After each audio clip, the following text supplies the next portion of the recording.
Karibu tena mpenzi mtazamaji wa kipindi chako kipendelevu Juste Après, kipindi ambamo tunapokea wanamuziki mbalimbali, na kwa leo tunakuwa tukikualika kufuata mwanamuziki Salomon Mukubwa ambaye tulipokea. Karibu. Nous avons le plaisir aujourd'hui ce soir de les recevoir. C'est pour cela nous sommes en train de vouloir une fois de plus nous tourner auprès de l'artiste pour devoir directement vous montrer de qui il s'agit. Et vous le savez très bien, c'est une émission animée par les duos L. Moi là, je m'appelle Michael Diambandiolo. Je suis accompagné de mon ami Audrey Ngapes Israël. Bonsoir Audrey. Et bonsoir Michael. Bienvenue dans cette émission. Pour moi, c'est un plaisir de présenter avec vous. À moi aussi, c'était un plaisir de présenter avec toi. Eh bien, c'est avec l'ami que nous aurons aussi le plaisir de présenter cette émission, cette soirée d'aujourd'hui. Dans ce cadre, quand vous êtes en train de les remarquer, nous avons réussi un grand, mais je n'aimerais pas faire sa présentation. Et comme c'est de notre coutume, on n'aimerait jamais faire la présentation d'un artiste, mais on va laisser une fois de plus les temps à l'artiste de se présenter, de dire de qui il est, qu'est-ce qu'il a fait. Et dans cette émission, c'est cela, c'est que nous sommes en train de poursuivre. Nous serons avec l'artiste aujourd'hui, ce soir. Il va parler de quoi est-ce qu'il a déjà fait, qu'est-ce qu'il envisage et quel est le secret de sa musique ou soit la source d'inspiration de sa musique. Alors, Jambo papa na karibu tena. Asante, tunashukuru sana. Kwa majina banaikuita? Kwa majina wanaita Salomon Mukubwa. Nashukuru. Salomon Mukubwa, tungelipenda utufahamishe unafanya kazi gani? Niko mwimbaji wa nyimbo za Injili.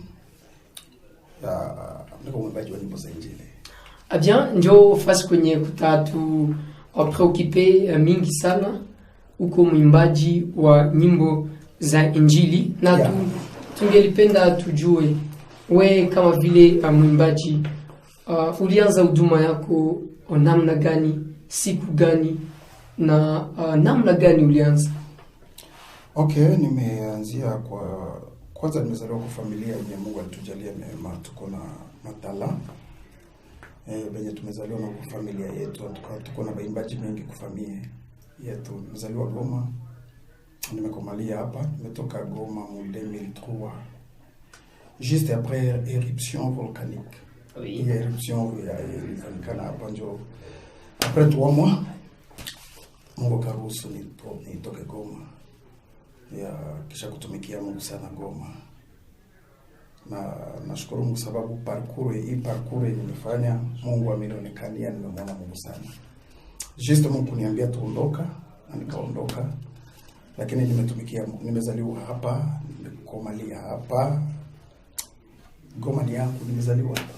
Basi atujue wakati uliingia huduma ya muziki, ni ane gani deja huduma yako inaanza? 2003, sijui parcours yako ya muziki unaweza Nilianza imba na wita kaminani kabisa, ilikuwa ku Eglise ya Hermon Sepak Birere pale.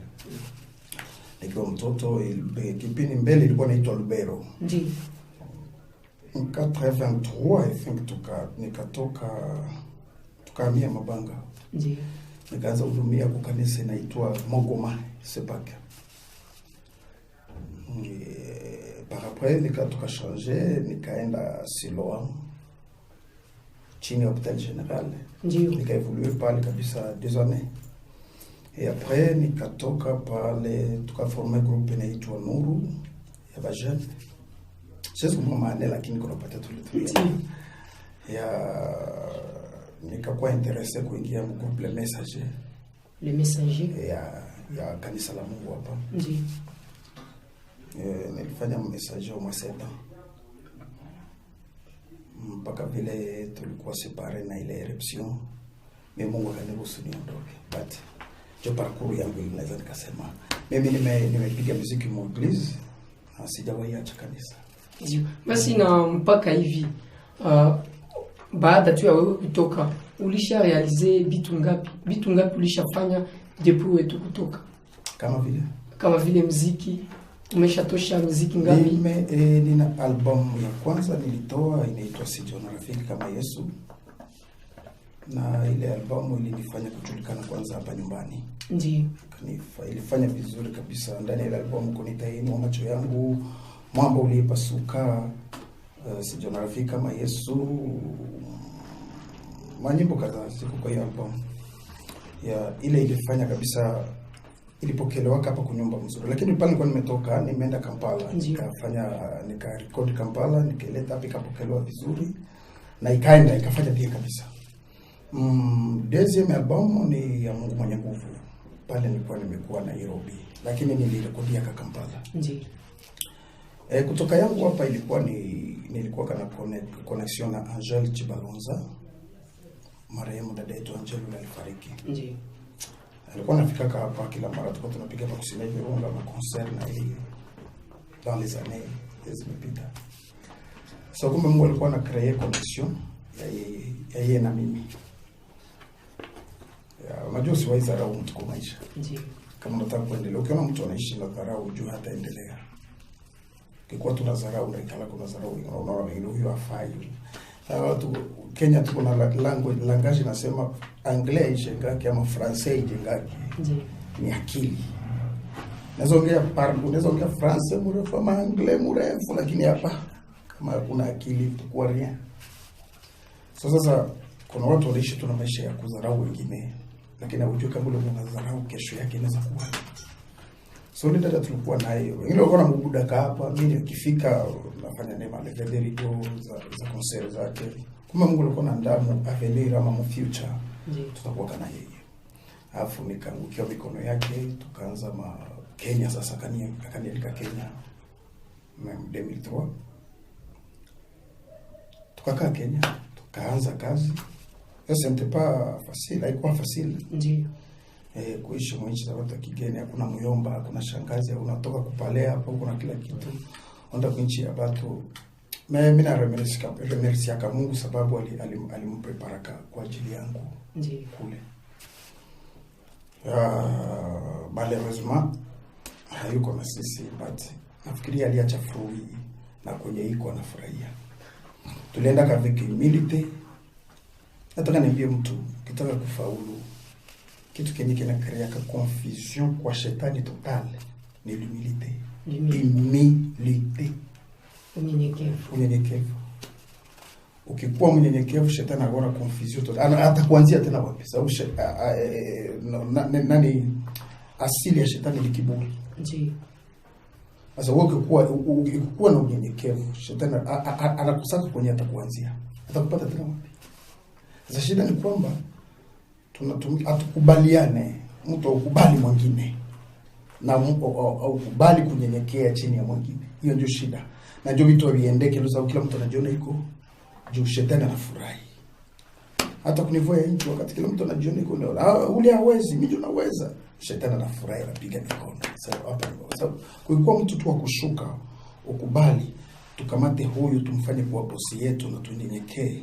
Kazi itaenda vizuri. Shetani mnamwekarte kabisa. Juu pale ndio shetani anapigia watu kilipuri. Ndiyo. Mimi najua mimi ndio nafanya kazi bien. Kwanza sipende fulani, shetani pale anapiga mikono. Na anajua hamuta avancer. Wanasema l'humilité précède la gloire. So yani ukikuwa mnyenyekevu umefungia shetani njia zote kabisa. Na utaendelea kupersa, utaendelea kutoboa kila siku. Sasa ndio shida hiyo. Je, mtazamaji wewe ni mnyenyekevu? Sisemi niko mnyenyekevu asampo kusabati. Lazima kujua kunyenyekea, kusudi usonge mbele. So nilikaa kwa ule dada for 3 years kwanza edmi. Mwake mnyumba. Ndiyo. Nilinyenyekea mnyumba ya mtu akoma artiste. Mwenye amekuja 3 ans et demi. Na tulikuwa kana mashishotuma, tulikuwa kana problem. Ya defo akinituma naenda bila kunungunika. Yaani nilifika kama mwake nikavua kwa artist, nikakuwa kama mtu tu kawaida. Ndiyo. Ile ni mnyenyekevu tu ndio unaweza tuma mtu anafurahi. Akanipenda na a chaque fois alikuwa anaongea na member wake, Dieu te bénisse Salomon. Ça parfois mimi nachoka, mimi sioni hivi ya muziki. Acha nirudi yangu pale, anambia no. Ngojea nyota yako itawaka. Basket tulikuwa na amuru, nilimekea mbele. Ningekuwa na kiburi, street artist. Pale ulikuwa tayari umejulikana na umati. Nilikuwa bado sijajulikana. Unajua kuna kwa kile kitu inaua watu leo ni tamaa, ni pupa. Sababu umeona Salomo kwa TV, umeona Shusho, umeona nani kwa TV, unasema na mimi. Acha muda utafika. Kuna watu waimbaji wenye wako leo hapa watapiga mu 2020 Mungu atawainua. Mungu anawaandaa mu 2030. Mungu yani ni generation en generation. Sasa ukiongelea ya kwangu leo ikufunge macho, kumbe wako ni 2020 utafanya maerere hapa sasa. Zenye wakati muda wako utafika watu watakuwa na souvenir za mbaya kwako. Na utakuwa umeharibisha deja parcours yako yote. Utakuwa umeharibisha watu kukubali itakuwa difficile sana, sababu hapa uliangalia Salomo ukaanzana na mavitu hapa zenye zilikuwa bado za kwako. Ndiyo. Acha nikwambie Israeli Mungu aliwatengenezea bahari ya Shamu. Mungu akipasua wakapita. Mwingine mjinga mmoja akatokea nyuma, Farao naye na majeshi yake akaenda pita kwa njia yenye haikuwa yake ya kupitia, bali ishia kandani. Ndiyo. So njia yangu haiwezi kuwa njia yako. Kila mtu Mungu kuna njia maelfu. Kila mtu Mungu anajua hii kiatu akikivaa kinamfinyia wapi. Ndiyo. Yaani kuna mapito yenye mimi napitia yenye wewe hauwezi uweza nikakwambia. Nasema kama ni hivi hii kae. Papa Salomo, tunaweza penda tujue kidogo ile mateso wewe en tant qu'artiste. Ni mateso gani yenye ya kusumbuaka beaucoup plus? Ngoja nikupatie kidogo tu. Ndiyo. Jana tumekuwa ku plage hapa ya Goma. Hapa tulienda na familia tu pale. Kulikuwa wapete fulani wanaosha magari pale. Ndiyo. Sasa tunaingia tu kwa gari, tumemaliza, tunakimbilia Crozade. Gari tunamwambia papa, pastor, nipatie hata kidogo. Mimi sina pesa ya kumpa. Ndiyo. Alikuwa ananiambia sina, ananiambia musicien mzima. Tulikuwa anazania yaani anajua kama mule mugari niko natembea na mamilioni. Unaelewa? Na mtu mmoja atakuja kuniona kama simpe kitu, anajua hapanaki ule hakuna kitu. Yaani watu wanafikiria tu kama sisi tunaogelea kama madolari, yani tunaziogelea vizuri. Deuxièmement nilifika kudua ni siku niko naingia na gari. Mtu mzima tu anauliza chauffeur wangu, hiyo gari ya nani? Haya, Salomo. Okay. Salomo iko na pesa mingi. Ni mtu mzima. Deja kwa akili yake watu vile wanatuona. Sometimes wakati mwingine unakuja kukutana tunaishi maisha ya insecurity. Unaanza jivicha watu juu wanazania no. Sasa ndio hiyo. Hapo ndio inakuwa shida ya artist, sababu vile watu wanakuchukulia kiwango alikuona kwa television unacheza unayo. Habayue kuna vitu vyetu tunangangana. Sina sponsor. Watu wanawaza nyinyi hamna mashida. Ndio vile watu wanafikiria. Nimekaa kwa mkutano hapa, nimealikwa. Hiyo pesa na mimi najipanga kwa ile kidogo nilipata. Niko na familia ya kwangu, acha familia nimezaliwa nayo, niko na bibi na watoto. Bata vivre hai. Papa Salomo, ulisema ke ulitosha album yako ya kwanza. Ukipanga jina seme sijaona rafiki kama Yesu. Tunaweza tupende tujue nini ndio ile kutuma kupanga ile album yako sijaona rafiki kama Yesu? Tulikuwa tumempoteza jamaa fulani rafiki yetu hapa. Tukaenda kumzika hapa kwa Echo. Ndiyo. Nilikuwa rafiki yangu sana. Hapa kwa kaburi ndio nipate hiyo wimbo. Sijaona rafiki kama. Alikuwa rafiki yangu sana kabisa. Kama tukilia tu ndio nikupata sijaona rafiki kama Yesu. Kumbe urafiki yetu imeishia kaburi hapa. Ndiyo. Hata kama urafiki hatuwezi enda tena na yeye, ile imeishia. Oui, na ndio maana niko na comprendre que mwile titre ya ile chanson unasema que hata kama nakufa leo Yesu ataendelea na mimi. Yesu ndio atabaki na wewe pale. Bien sûr mwili inaoza, lakini nafsi yako Yesu iko bado inaishi. Inabaki na Yesu somewhere. Yesu anaendelea na wewe, si bado atuendelee tena na wewe. Lakini quelque part Yesu yuko na wewe, anaendelea na wewe. Papa Salomo mkubwa, jambo tena. Jambo sana. Tungelipenda tujue kama unatoshaka wapi ufunuo wa nyimbo zako. Ya Mungu ananitumiaka kwa viwango nazisema viwili ama mara tatu kwa nivo tatu. Mungu amenisaidia nikaimba wimbo wako, Mungu anipatia inspiration mpaka watu watafikiria haiko wimbo wako ni ya kwangu. Hiyo ni nivo moja. Yaani kiinterprete nyimbo ya mtu niongeze kisalomo ndani. Inatoka kwako inakuja kwangu. Hiyo nimeaminia Mungu sana. Sababu nilianzaka, acha niseme mtu aliniinspire sana ilikuwa ni Patrice. Ndiyo. C'est mon père spirituel, acha niseme hivyo kwa muziki. Na mbele nitoke Goma nilikuwa nimeimba sana nyimbo zake na zikanipatia buzz ya mzuri sana. Ya kwenye iko saluti. So amekuwa kabisa alinijenga kiroho sana. Ndio huyo mzee, na mimi nasema mahali kwenye niko amechangia sana sababu kulikuwa sijawahi kutana na yeye. Lakini nimsikia sana maneno ile anaongea ilikuwa inanijenga sana, ni prepare spirituellement muikazi sababu bila kukuwa prepare utafanya madega. Ndio.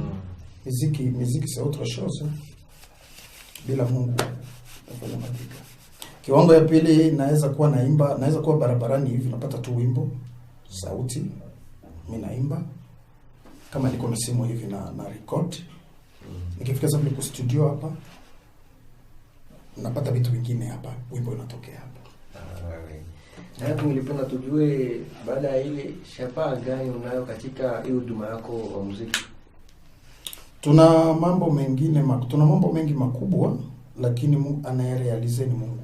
Ndio. Tunaweza tukapanga, naweza nikakwambia mambo hapa kabisa, mambo mengi mpaka mtasema wow. But kwa yale mambo yote kinatokea ndio mnasema wow, voilà. Mungu ameruhusu itokee. Tuna mipango mengi mizuri tu kama vile tu Mungu anatuambia iko na plan merveilleux kwetu. Na mimi niko nazo. But tunangojea lenye tatokea. Ndio. Inatokea tunaglorify. Yeah. Asa tungelipenda tujue katika hii dunia, katika huduma wako wa muziki, tungelipenda tujue kama kungelikuwa hata message moja ambao ungelitaka utumie watu wote wa dunia kupitia muziki wako, ingekuwa message gani? Nafikiria nimefanya kazi kubwa ya muziki. Nikikuonesha WhatsApp yangu hapa na communicate na watu wa Marekani, Australia, France wanapokea. Mimi bazungu wenyewe wa Kiswahili. Nasikia ka wimbo. Kuko etudiant mmoja alikuwa yuko Arizona yuko Arizona limba wimbo ya concernant pardon ya msamaha. Anaongea English na ule etudiant ni mtu wapi? Alikuwa kwa rafiki yangu kwake Etazini.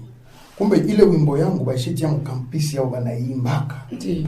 Sasa mzee akamwambia hii nyimbo tunaipenda lakini tunahitaji tujue meaning, the meaning of this song, tujue maana ya wimbo. Ndio surtout abasikie ni Kiswahili. Ule dada akaenda sasa kwa ule rafiki yangu kwake. Akamwambia no. Tunakuja wenzangu wananiambia wanapenda hii wimbo lakini wanataka wajue. Wapatie explication yake inaenda. Njoo bakaniita. Ndio. Ni Mongol, mtu wa Mongolian kama watu. Yaani ilinipita nikalia macho. Anambia tukaongea na yeye Kiingereza. Anambia napenda sana hii wimbo lakini nafurahi leo nimepata umeniexplique maana ya hii wimbo. Na mimi napelekea wenzangu sasa ku campus sababu hii wimbo tutaiperform soir. Kilte ya etudiant. Ndio. Sivyo tumefanya kazi kubwa sana duniani yenye inaikala yenye nikikuwa na wewe utashangaa. Si shabaha gani na kuruhusu ukuwe na bidii ya kumtumikia Mungu katika muziki? Nafikiria ni kwanza ni kumpenda Mungu na kuitwa na Mungu. Kuitwa na Mungu na unajua ukiheshimisha Mungu, Mungu atakuheshimu. Ukimheshimisha Mungu, Mungu atakuheshimisha. Kwa kazi yoyote ukimheshimisha Mungu, Mungu atakuheshimisha. Ukitaka uharibike vizuri, anza kuleta desordre mkazi ya Mungu. Utaharibika kabisa. Sasa Papa Salomon, kuko artiste wengine washapenda baende na wewe. Sasa wewe personnellement, mikataba gani ndio zimeshapanga wasema kujua mimi na mimi wafanye featuring na mimi ni mikataba fulani ndio iko respective. Kwanza ni emploi du temps yangu. Hiyo ni moja iko pale. Haiko tu juu umesema tuimbe na wewe tutaimba na wewe pale. Tutafanya. Hiyo ni moja. Pili, inabidi tujue nijue tabia yako ikoje. Siko parfum. But parcours nimepiga sasa penda mtu ifike kwa wakati yenyewe tunaweza imba na wewe wimbo. Baadaye ile wimbo kesho utokee na madega fulani. Wanasema alimba na Salomo. Kumbe bote wanakuwa bote liko tu sawa. Je, utapersevere moi sababu hii maisha ya wokovu ni hatari. Andiko nasema ujikane mwenyewe. Ndio. Mambo mengine ni kujikana kabisa. So tunazimba na wewe kesho tusikia pagoma wewe njoo umebebesha mamimba wa 5 4 6. So inabidi kuangalia sisema kama niko parfum but kuna vitu zingine zenye haitakani zitajwe katikati yetu. Ndio maana Paulo yuko anasema hatuko wakamilifu lakini tunaendea ukamilifu. Wala tunaendelea ukamilifu. So hiyo ni ya pili. Nafikiria ndio kigezo kinye jo ile mimi naangalia sana. Osi ya tatu na ndio inaweza kwa ya kwanza ni kumuuliza Mungu. Prayer, kumuuliza Mungu. Mungu akikuwa ameakorde nani atapinga basi? Yenjo metre wa temps na circonstance. Basi Papa Salomo hatuwezi pendelea tumalize kipindi hiki kama haujafanya bado hata akapela moja tu. Tufanyie akapela ya nyimbo Mungu wetu mwenye nguvu. Ile titre na kwetu itakuwa imetufurahisha sana. Wanipa tumaini la maisha baba yangu, o duniani natembea nawe baba yangu, hujaniacha mimi, o baba. Mungu ni mwaminifu kwa ahadi zake wanadamu, akiongea Yesu ameongea. Nimewasamehe wote mimi, nimewasamehe kutoka moyoni mwangu. Sijaona rafiki kama Yesu mimi, sijaona rafiki kama Yesu.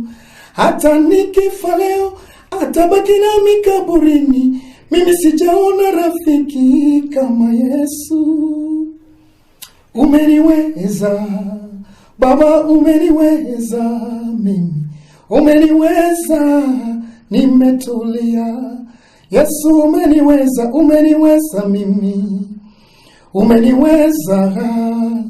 umeniweza nimetulia.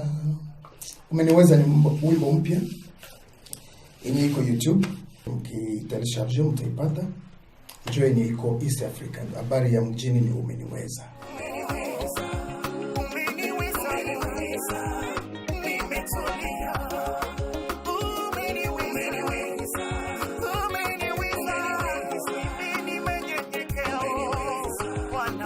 Papa Salomo mkubwa. Kunakuwa niseme confusion moja inakuwa mbatu. Leo hii tungelipenda itokee mkinywa yako. Leo hii mtu akisema akusitiwe. Asinono Salomo mkubwa, l'artiste Salomo mkubwa ni wa tel ando.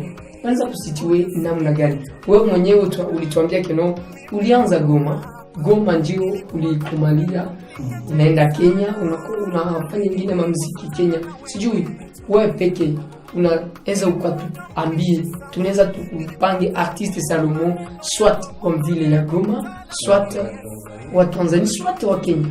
Hatujui. Nafikiria ile swala saizi siwezi nitalijibu hivi. Nimekuwa Salomo wa dunia. Parce que mna voyager partout. Ndio. Niko artiste wa dunia sasa. Sema lakini Goma.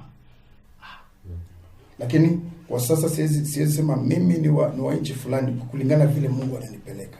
Oui. Ça c'est bon. Ndio. Wa Kenya wananitaka, Tanzania wananitaka, Burundi. Bientôt nitakuwa na mkutano Burundi mkubwa. Ndio. So nikisema natoka Goma ani limit fulani. Nisha kwa mtu wa watu. Voir même ici kanisa yangu niko nayo ni ya WTM Sepake. Lakini siwezi sema niko wa WTM Sepake. Sasa nimekuwa watu wote. Unasikia usijue kama nipata. Nikisema mimi hapa Goma niko WTM Sepake, nitakuwa nimelimit watu wengine. Unajua makanisa sana wana makonflikt. Ndio. Sasa mimi nasema mimi niko wa mtu wa watu wote. Sijui kama unielewa. Ndio baba. Basi ukinitaka nitakuja. Ndio. Baba Salomo, kulingana na vile mambo inaenda. Deja nimekuelewa. Mimi na comprendre que fatana na gisi yenye ulisema. Unasema que nono una fonctionné beaucoup plus na humilité. Ile non signe ya humilité sana. Mimi na comprendre directement. Donc tunaweza tukaishia pale kwa kipindi yetu ya leo. Tunasema asante sana kwa ndugu ambaye alitusikiza ndani ya kipindi hiki. Merci Audrey. Merci kwa nyie wote ambao mlikuwa na sisi hadi mwanzo mpaka mwisho. Basi tunawapatia programu yetu ya siku nyingine. Merci beaucoup na Mungu awabariki. Hapa duniani bibi yako akifariki baba, upendo wenu utaishia ni makaburini. Nimeona urafiki wa dunia